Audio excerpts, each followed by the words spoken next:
말 있잖아요. 발은 제2의 심장이다. 그렇죠. 그래서 저희가 한번 발 건강에 대해서 알아봅니다. 네.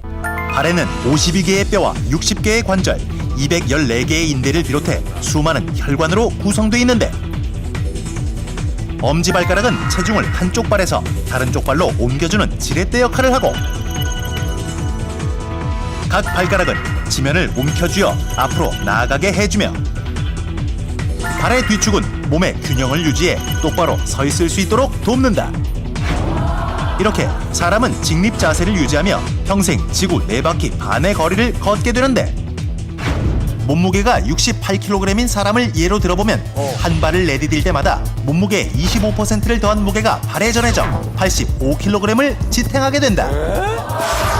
하루에 10,000보 정도 걷는 양을 생각하면 발은 매일 640도 정도를 이동시키는 중노동을 하는 것. 일반인으로 발이 성장하는 데는 여자는 12살, 남자는 14살 정도의 기간이 소요되는데 발은 키와 비례해서 자라지 않고 10cm 작은 발부터 40cm가 넘는 큰 발까지 각기 다르게 자라게 된다. 그렇다면 일반적인 발이란 어떤 것일까? 발의 크기를 재는 방법은 이렇다. 종이에 발 모양을 그린 뒤 발가락의 가장 긴 부분과 뒤꿈치의 가장 긴 부분을 자로 재고 발의 가장자리 중 가장 튀어나온 양쪽 부분을 측정하면 정확한 발 길이와 둘레를 알 수 있는데 발 길이 23cm를 가진 여성의 경우 발볼 둘레가 22.1cm에서 22.4cm 사이면 일반적인 발을 가지고 있다고 할 수 있다.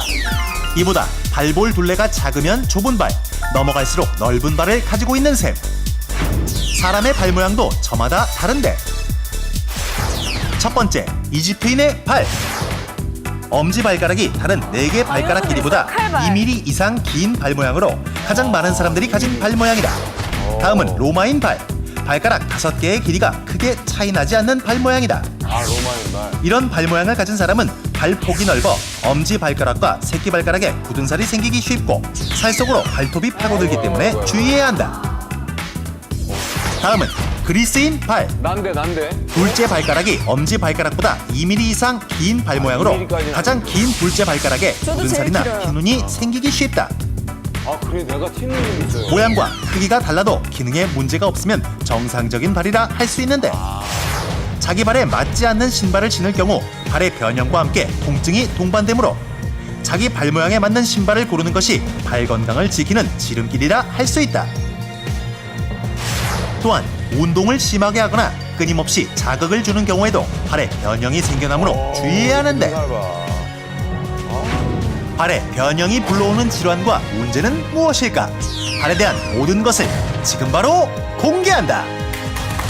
모양이 이렇게 변하기도 하나요, 진짜? 사람이 살다 보면은 그 습관과 체중이 변하는 데 따라서 발 모양이 변하게 됩니다. 그래서 이제 후천적인 이런 그 변형이 생길 수 있는 가장 위험한 연령대가 40, 50대 여성분들입니다. 그래서 이제 젊었을 때 신던 신발하고 똑같은 그런 그 얇은 뾰족한 신발을 자꾸 신으려고 그러면 그때부터 자꾸 발 질환이 더 문제가 되는 겁니다. 근데 이렇게 나이가 들면 그냥 변하나 보죠? 나이가 들면은 이제 다리가 좀 붓기도 하죠, 그죠? 아무래도 근력도 떨어지고 좀 심폐 기능이 저하되면서 이 아치를 유지하는 인대가 좀 늘어납니다. 그래서 디디면은 자연히 폭이고 좀 넓어지죠. 어쨌든 저희가 그동안 너무 발에서 무심해서 발 건강 상식 OX 퀴즈 준비했습니다. 네. 자, 먼저 심장이 안 좋으면 발목이 부을 수 있다. 심장. 하나, 둘, 셋. 네, 오입니다. 네, 잘 맞추셨습니다. 네. 근데 심장이 안 좋으면 발목이 부을 수 있어요? 네, 심장 기능이 안 좋으면 하지에 있는 피가 잘 혈액순환이 잘 안 돼서 못 올라오기 때문에 모처럼 등산하러 온 가락과 아들 대발. 엄마는 나이도 있고 평발이라서 조금만 걸어도 피곤해. 발에 통증을 느낀 가락 때문에 잠시 쉬어가기로 했는데 너도 발 아파? 등산을 오랜만에 해서 그런가? 왜 이러지? 어이구. 하지만 시간이 지나 허리에도 극심한 통증을 느낀 대발. 선생님, 아니, 허리가 왜 이렇게 아픈 거죠? 이상하네. 한 번도 삐끗한 적이 없는데. 무지외반증 때문에 허리에도 무리가 온 것 같습니다. 네? 외반증. 무지외반증이요? 아니, 그게 뭐예요? 보통 여성분들이 무지외반증은 어이구. 엄지발가락이 둘째 발가락 쪽으로 심하게 휘어져 엄지발가락 관절이 안쪽으로 돌출되는 대표적인 족부질환. 무지외반증 초기엔 돌출된 관절이 빨갛게 변하고 때때로 통증을 느끼는 등 가벼운 증상으로 시작하지만 통증이 매우 심해지면 무의식적으로 엄지발가락을 바닥에 딛지 않고 걷게 되어 허리와 무릎, 엉덩이 관절 통증을 유발할 수 있다. 따라서 가벼운 무지외반증은 미리 파악해 예방하는 것이 도움이 되는데 엄지발가락이 구부러진 각도를 측정해 알 수 있다. 하지만 이와 반대로 새끼발가락 관절 부분이 엄지발가락 쪽으로 휘어지면서 튀어나와 있다면 소건막류를 의심해봐야 하는데 선천적으로 새끼발가락 모양의 이상이 있거나 좁은 신발, 바닥과 새끼발가락의 마찰로 생겨나는 질환이다. 소건막류의 발병을 막기 위해선 발 길이보다는 발폭 위주로 신발을 고르고 바닥에 앉을 때 새끼발가락에 마찰을 줄이는 것이 좋다. 아이고 발바닥이야. 아이고 아주 평발이 사람 잡네 사람 잡어. 아우. 사람의 발은 곡선 형태를 이룬 아치를 갖고 있는데 아치가 사라져 발바닥이 평평하게 되면 걷거나 뛰는 운동을 했을 때 발의 피로나 통증을 더 빨리 호소하게 되고 발바닥이 자주 붓고 발꿈치 위쪽 아킬레스건에 염증이 생기기도 한다. 또한 평발이 되면 뒤꿈치가 바깥쪽으로 휘어지기 때문에 체중이 발목 관절에 바깥쪽으로 쏠리게 되는데 체중으로 인해 발목에 지나치게 높은 압력이 가해지면 연골이 파손되면서 발목 관절염이 진행되기도 한다. 이와 반대로 발의 아치가 높으면 어떻게 될까? 발의 아치가 지나치게 높은 것을 오목발이라 하는데 발바닥의 극히 일부분만 지면에 닿아서 접촉 부분에 굳은 살이 발생하고 발목이 불안정해 자주 접지를 수 있다. 또한 발가락에 힘을 많이 주기 때문에 망치 발가락, 갈퀴발로 변형되는 경우도 생긴다. 보고 싶은 게 그 평발인 분들은 그 신발 모양만 봐도 알 수 있다면서요. 보통 사람은 걸어갈 때 뒤축에 바깥쪽이 제일 먼저 닿기 때문에 그쪽이 약간씩은 먼저 닳습니다는 정상인데 이 평발이 되면 반대로 안쪽이 닳습니다. 문제 풀어보겠습니다. 네.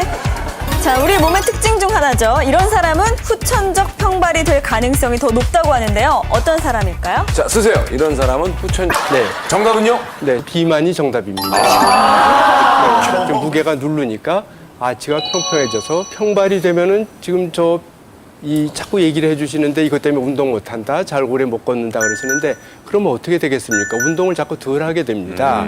운동을 덜 하니까 또 더 비만이 되죠. 비만이 평발을 일으키고 평발이 또 비만의 원인이 됩니다. 그렇지는 않지만요. 제일 중요한 거는 발 모양에 신발을 맞춰야지 신발 모양에 발을 맞추시면 안 되는 거예요. 그러면 눈 색깔이 변해요. 그런데 난간을 잡고 나오는 순간 은지는 발을 접지르고 말았는데 괜찮아? 병원 가봐야 되는 거 아니야? 조금 삔 것 같은데 시간 지나면 괜찮아지겠지. 놀고 있어.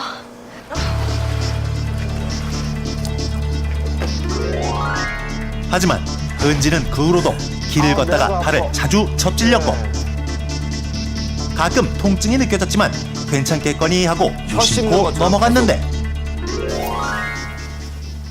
관절염입니다. 네? 이 나이 벌써 설마요. 전 아직 대학생인데요. 염자가 관절염으로 발전했습니다. 좀 심한 편인데 부모님하고 상의해서 수술을 해야 할 것 같습니다. 수술이요? 은지는 결국 꽃다운 나이에 관절염에 걸리게 됐다. 이처럼 발목이 심하게 꼬이거나 접질려 조직에 염증이 생기고 인대 파열 등 손상이 생기는 것을 발목 염좌라 하는데 발목 염좌는 우리나라 성인 60%가 겪고 있는 가장 흔한 족부질환 중 하나.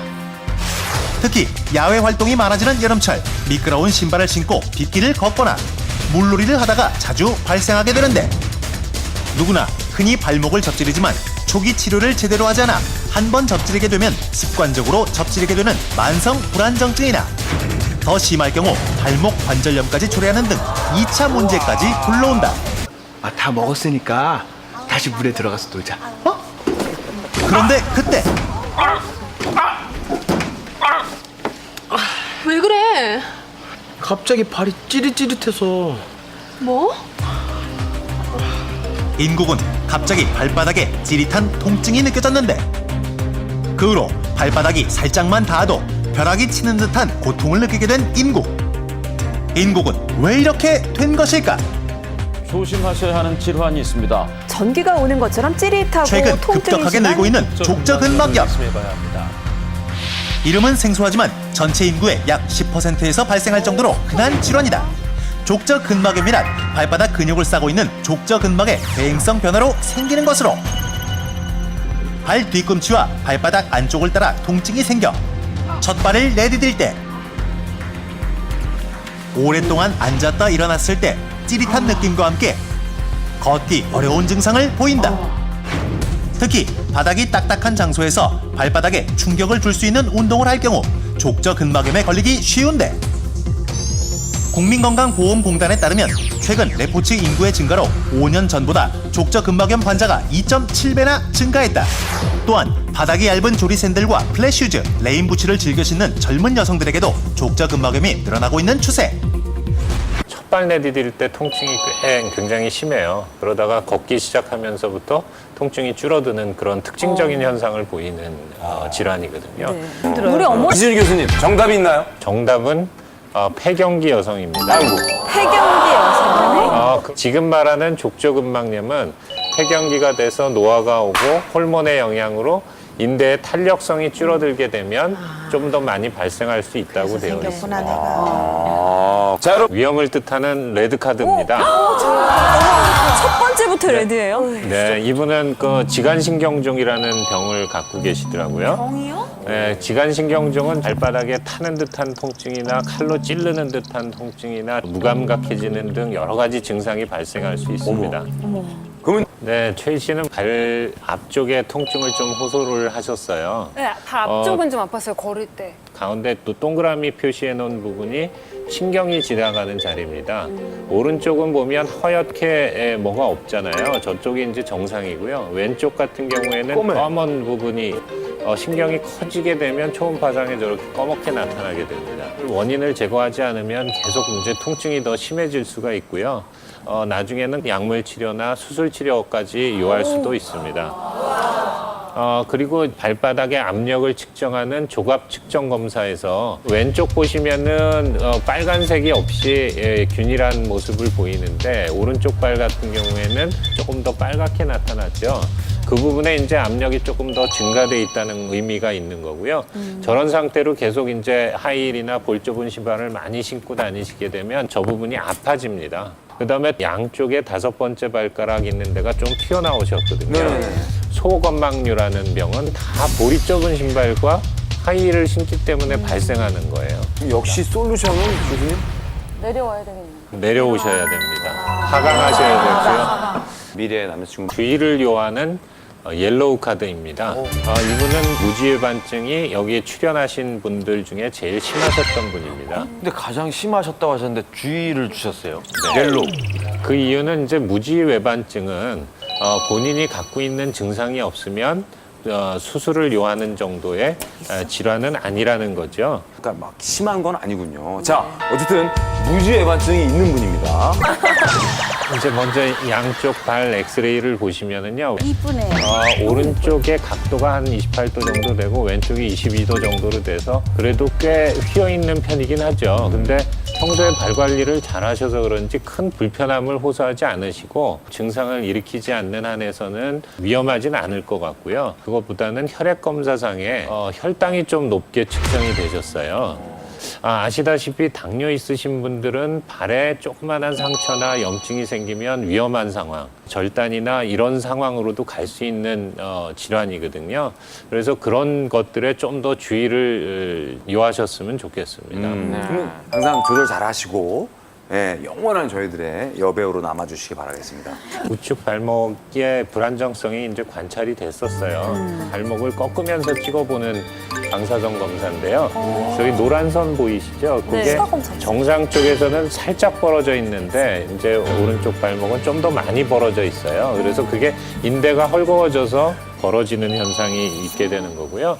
이런 거는 이제 치료를 안 하고 방치할 경우 염좌, 재발성 염좌가 발생하게 되고 그렇게 되면 연골 손상이나 통증이나 이런 것들이 더 악화될 수가 있습니다. 여기에 덧붙여서 우리 은정 씨 같은 경우에는 삼이자 선생님보다는 훨씬 덜하지만 무지해반증도 관찰됐고 지간신경종도 보였고 그다음에 발 조갑 검사에서 왼쪽 발에 비해서 오른쪽 발에 앞쪽에 빨간 부분이 여러 군데 있잖아요. 가운데 저렇게 집중돼 있는 거는 나중에 굳은 살로 발전하게 되고 통증을 유발시킬 수 있습니다. 그래서 이분도 하강하시는 게 좋을 것 같아요. 발 관리 잘 하시기 바라겠습니다.